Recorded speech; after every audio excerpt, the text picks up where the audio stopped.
Hey readers, welcome back to our channel Unboxing Perspectives.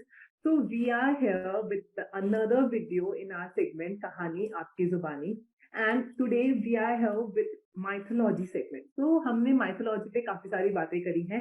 So आज हमारे साथ में है Mrs. Suman Sanghi, and she is from science background and now she is working with a consulting firm.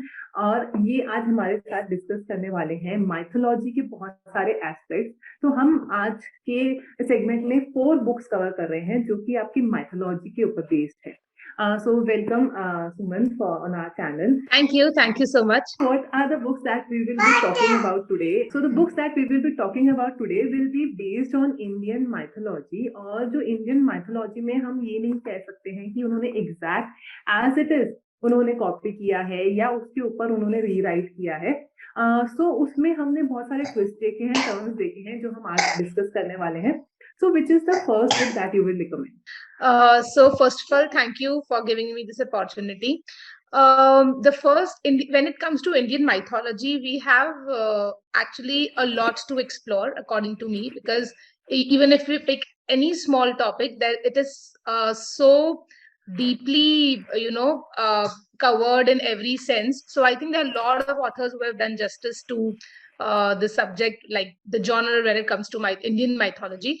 Amongst that, I would first like to start with the Palace of Illusions. That is, I think it's written by Chitra, and I'm according to me, this book is something that which does every justice to what the subject is all about.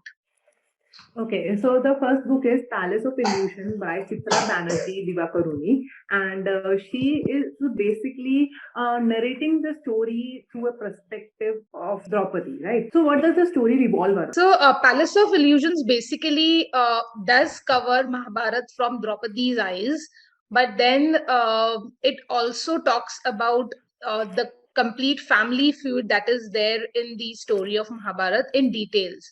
So basically, as children, we have all seen what Mahabharat is. We have seen B.R. Chopra's Mahabharat. We have seen other versions of Mahabharat. When we actually read this book, there are a lot of other angles to the family which gets unfolded and which becomes interesting to, go through. Okay, fine. So this book actually covers from a new perspective rather than having the same old perspective of Mahabharata that we have already seen. So here is a new perspective, what others thought in that same movie or in the same circumstances, and what were the scenarios that others were facing. So let's talk something about the author. So what does she write in the same field, or does she have any other works which you are impressed with? Or yes, so basically why Chitra Banerjee, why I would recommend reading Chitra Banerjee is she's a very strong writer when it comes to mythology. She has, if you read about her, you will know that she has grown up. So when it comes to Chitra Banerjee, she has done an in-depth research on the subject and she's a very strong writer. उन्होंने काफी details में इस particular genre को cover किया है and there are lot of other work that she has released around the Indian mythology. Palace of Illusion is something which I can relate to because one, it also covers a feminine aspect to the book. When we talk about feminism, when we talk about women rights, and nowadays you get inspired by a lot of women around, strong women around, and Draupadi to me is one of such women who has actually put that foot strong in this world of feminism. उन्होंने इतना वो पहले से उस जमाने में भी Draupadi used to be a rebel. I mean, what the way she has lived her life is itself is an example for a lot of women in today's world. So Chitra Banerjee has done a great job when it comes to narrating the story from women's perspective, which is very difficult otherwise, because जब भी mythology की बात आती है, we always think that okay, it's going to be typically traditional and patriarchal society जो हमारी है, it usually follows that. But this particular books literally focuses on how women of the society felt during that age, and it is very much relatable when it comes to a lot of things. So yeah. Correct. So the way she portrayed a different perspective, that she was not actually mocking people around, and she was also having the struggles कि वो किस तरीके से वहाँ पे उन situations में जब वहाँ पांडव हार जाते हैं, या जब वहाँ पे उनको एक्साइल किया जाता है, या वो बाहर जा रहे हैं, या वो अज्ञातवास में जा रहे हैं, तो उन सब चीजों में उनका क्या पर्सपेक्टिव है, वो क्या सोच रही हैं, वो सब चीजें उन्होंने काफी अच्छे से उसमें डिपेक्ट करी है.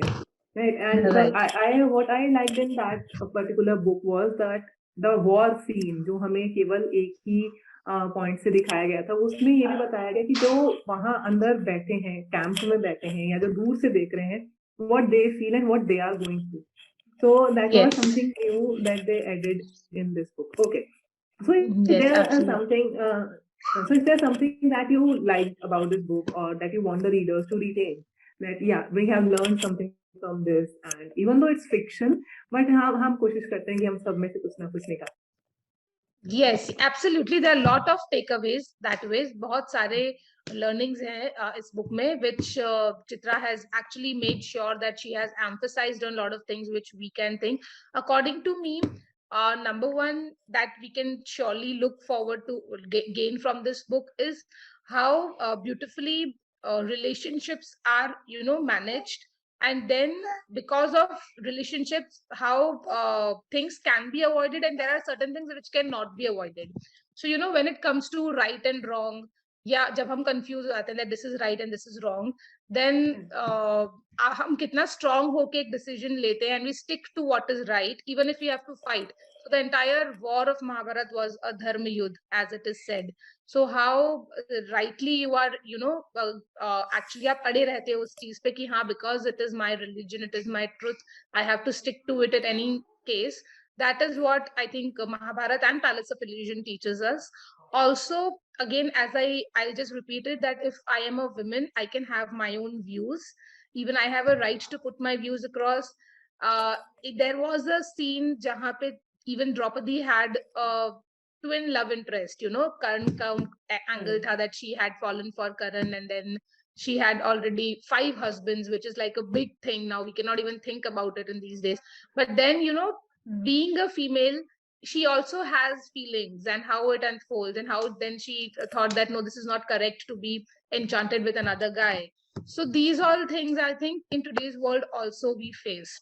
So instead of stereotyping somebody कि नहीं ऐसा है या ये वैसा है, that we should understand that okay, there are different people, there are different feelings, and irrespective of the fact that whether you're a male or a female, the things like सबकी equally rights होते हैं. So I think that इस book में वो काफी अच्छे से दिया हुआ है. That's wonderful thing. Yeah, I also found that one was quite a different angle where we were never saw that in any of the scriptures or any of the serials or whatever that were based on it. Yeah, so that was a different thing. And here is also a thing like what the title depicts. It's Palace of Illusion. So how does this relate to the story, and how it is? How do you find this as enchanting? Okay, so according to me, again, this book has a very strong title, and I think that it definitely relates to the entire story, because it was only because of that palace an entire war has happened. So when you build a palace, इसमें भी पांडव्स ने बहुत ही ज्यादा मन से अपना महल बनाया था. It was actually a palace full of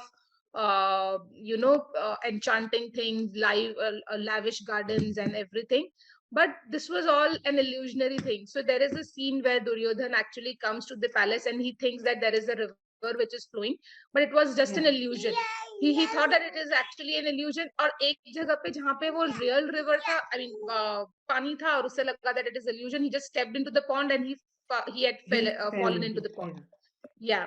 So that ways we can say that because of that Palace of Illusion, this entire war has happened, and it very well relates to the story. So what I thought when I saw this title, that Palace of Illusion, it was महल, जो आपका महल के बारे में इन्होंने बताया, जो कि माया महल कहा जाता है, या जिसको पैलेस बताया जाता है, इल्यूजन का बताया जा रहा है. उसके अलावा I also thought कि उसमें एक चीज और मुझे बहुत अच्छी लगी कि जब उनका पूरा इल्यूजन बेस्ड था. अगर हम द्रौपदी की बात करें तो उनका पूरा इल्यूजन बेस्ड है कि उनकी लाइफ में किस तरह से क्या अनफोल्ड हो रहा है, और वो अपने उस पैलेस की बात कर रही है, या वो एक ऐसे पूरी अपने महल की बात कर रही है जो उसने बनाया, जो उसने क्रिएट किया, जो कि बहुत सारे फैक्टर्स, बहुत सारे इल्यूजन्स के ऊपर बेस्ड होता है।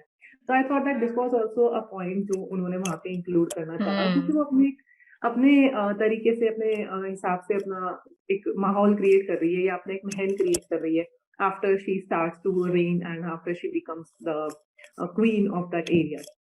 So that was what I found quite interesting in this title. Okay, so is there something that we can tell our readers? So, yeah, definitely. Like, I would recommend this book to our readers. And as I said, that there are a lot of takeaways from this particular book. You will see a different angle of Mahabharata altogether. And one should definitely go for it. Okay, so which is the second book that we will be talking about today? Okay, so the second book that I think that everybody were actually keen to read is the Shiva Trilogy. That is like something which has been released a couple of years back, and now with all the three books in the market, I'm sure that anybody who starts reading even the first part will not end until he has finished the entire three books. So again, I would say that all the three books of Shiva Trilogy, that is Immortals of Meluha, or be it The Secret of Nagas and Oath of Ayuputra, I'll consider all these three books as one. But yeah, it's a very strong genre again. Yeah. Okay. So what does the story of entire series revolve around?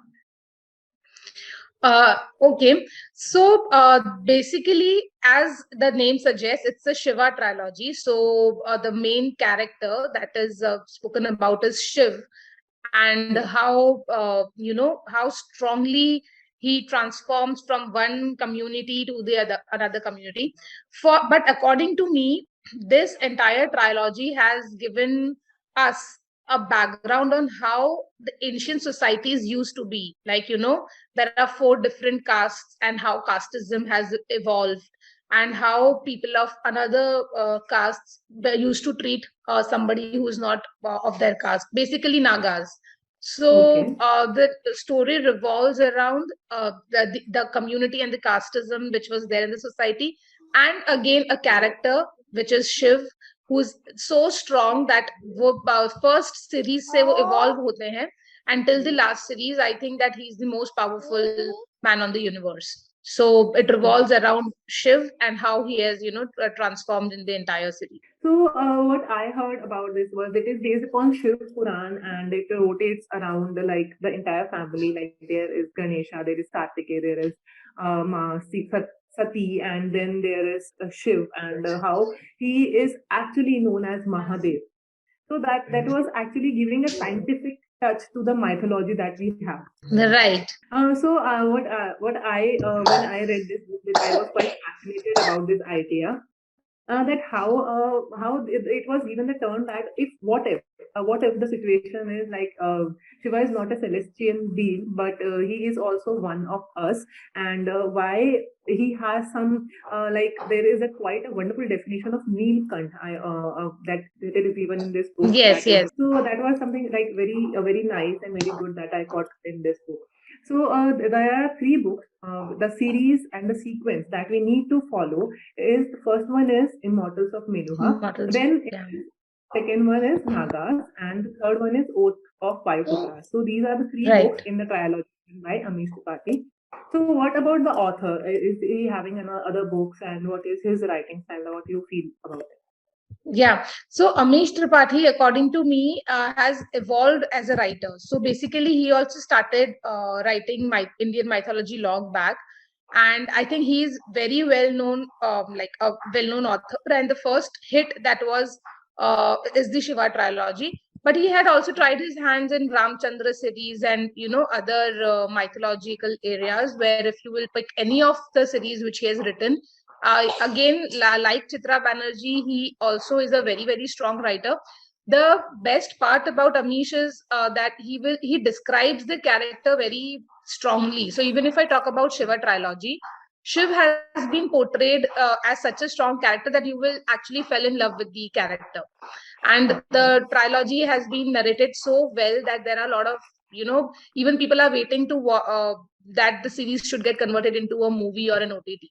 So because it has been narrated so beautifully, and about the scenes are very, very nicely described, and the characters are so strongly portrayed, and that is Amish's style. So I will recommend the readers that you should pick up any series that Amish Tripathi has specifically written, because आप उसपे खो जाओगे उस story में, and you would like actually start visualizing things. So this is his strength of writing. Okay. So there are slight controversies as well, which are connected to these two series, that is Shiva and Ramchandra.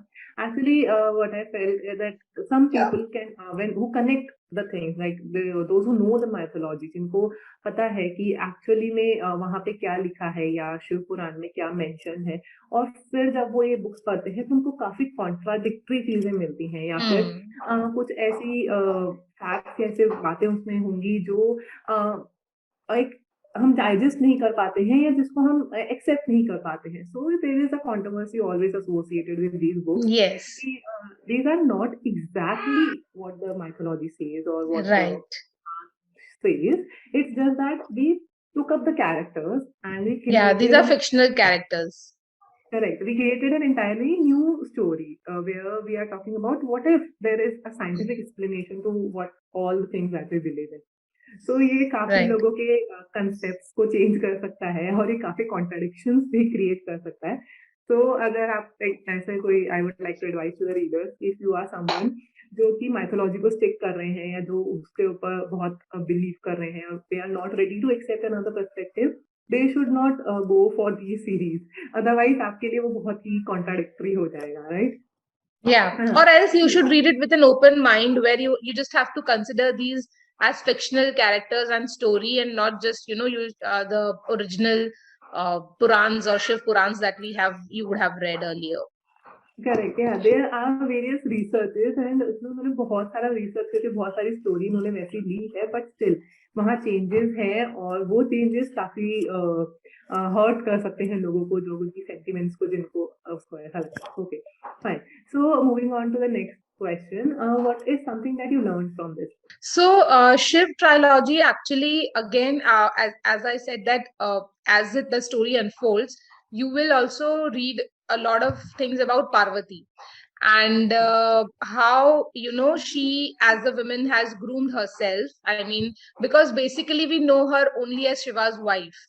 In this trilogy, in the very first series, Immortals of Meluha, it has been beautifully described that how she used to be, and वो उनका जो dance का expertise था. So she she has there's a scene where she's dancing, and Shiv actually got enchanted by her dance and everything. So there are certain parts in the books which are really, really beautifully described, as I said.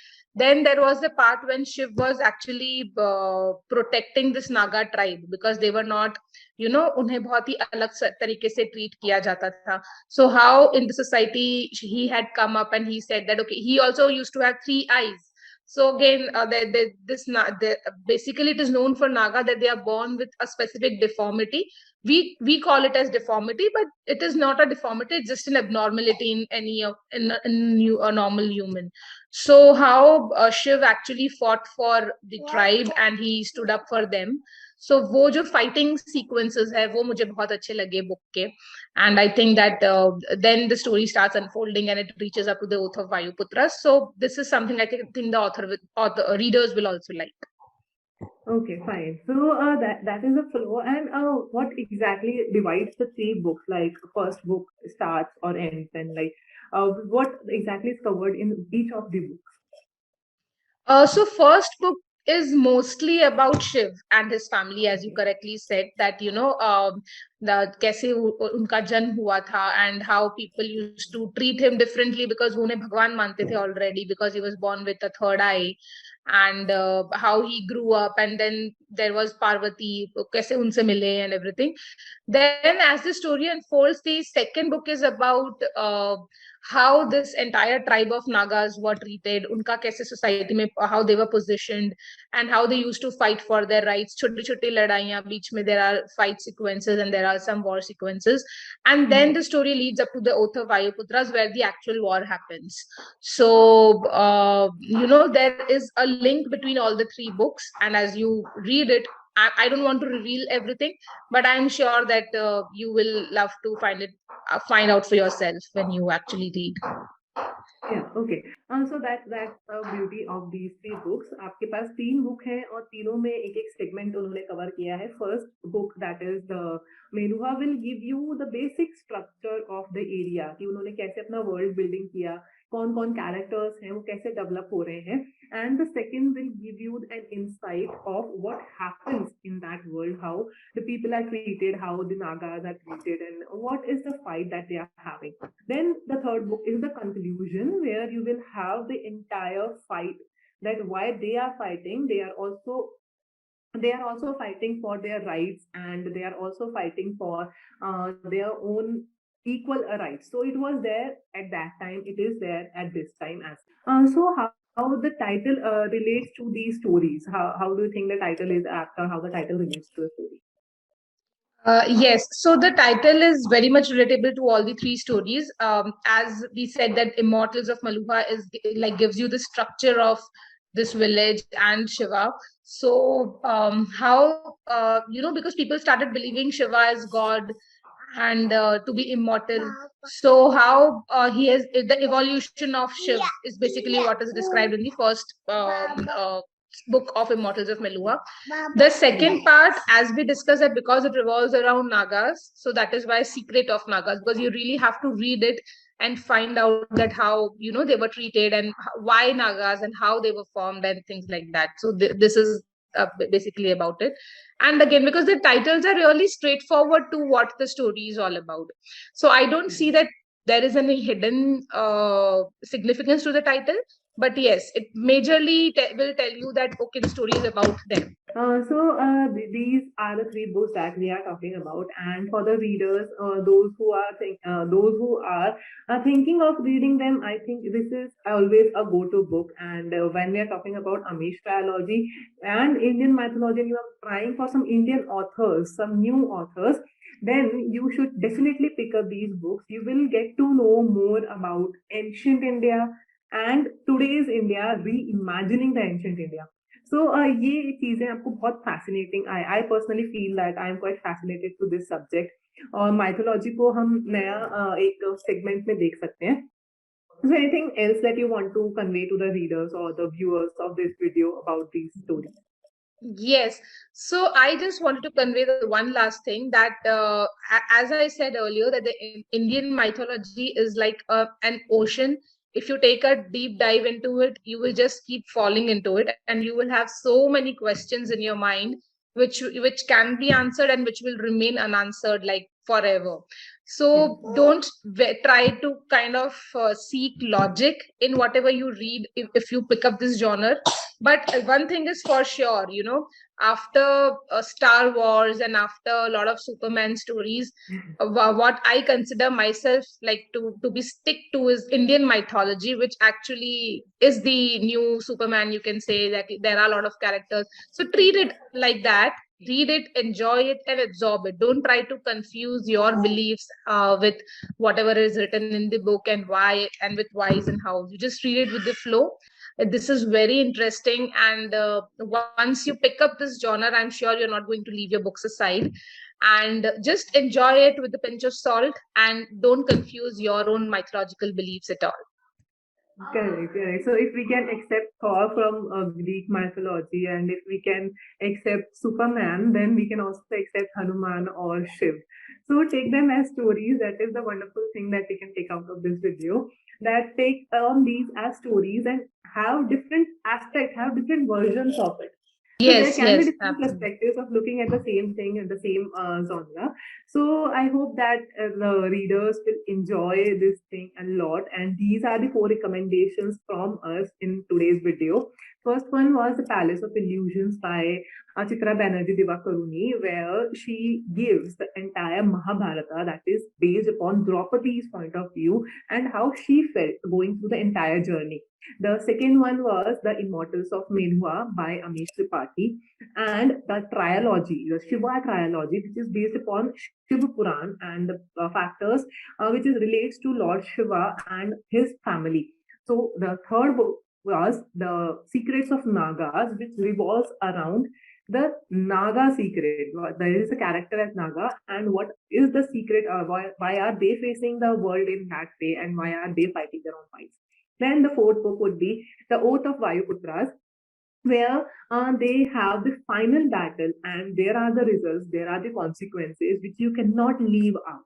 And also, Amish is also has started the second series, that is the Ramchandra series. And there, the three books are already released, and we are eagerly waiting for the fourth one so that we can also reach a conclusion in that fourth book.